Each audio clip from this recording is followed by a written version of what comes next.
Qualquer pessoa pode denunciar na Cifernet e a denúncia é anônima, e a partir do momento que essa pessoa denuncia, esse conteúdo fica acessível para as autoridades, e especificamente o Ministério Público Federal e alguns ministérios públicos estaduais, com os quais a gente tem cooperação formal.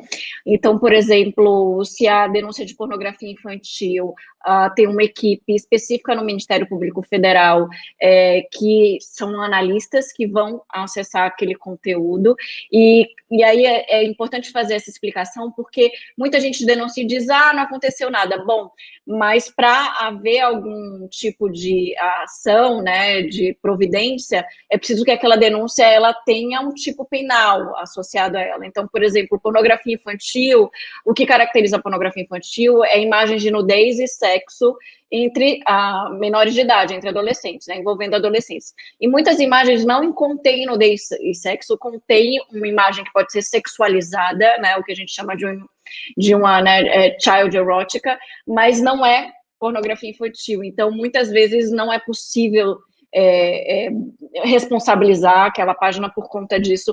Eu sei que isso pode ser muito frustrante para o cidadão comum, para o leigo, mas como eu disse, cabe às autoridades fazer essa análise, e aí sim, se houvessem denúncias, indícios, né, de que aquilo é de fato, como prevê a lei, um crime, aí sim se instaura, né, um inquérito, um processo. Se for de competência de um órgão estadual, isso é encaminhado para o Ministério Público Estadual, o próprio Ministério Público Federal encaminha, e qualquer usuário que tenha acesso que tenha feito a denúncia, ele tem acesso a uma chave, que é uma chave única, e aí ele pode consultar sobre o andamento daquela denúncia. Então, basicamente é isso, cabe às autoridades aí tomar as decisões, e aí sim instaurar inquéritos e encaminhar para as autoridades que vão investigar, e depois para a própria justiça que vai julgar aquele caso. É super importante as pessoas entenderem que a internet não é uma terra sem lei, que a gente tem, sim,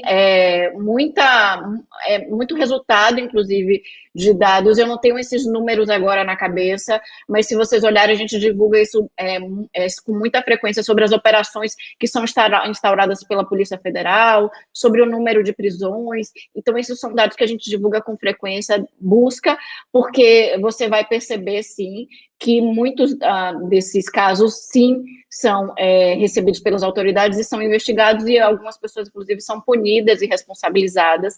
Além disso, se você acessar a página da Cifernet, indicadores.cifernet.org.br, você tem acesso não só ao número de denúncias, mas ao número de páginas removidas. Então, essas denúncias também geram remoção, e a gente tem, enfim, dados bem atuais, exatamente do número de páginas que foram removidas depois da denúncia.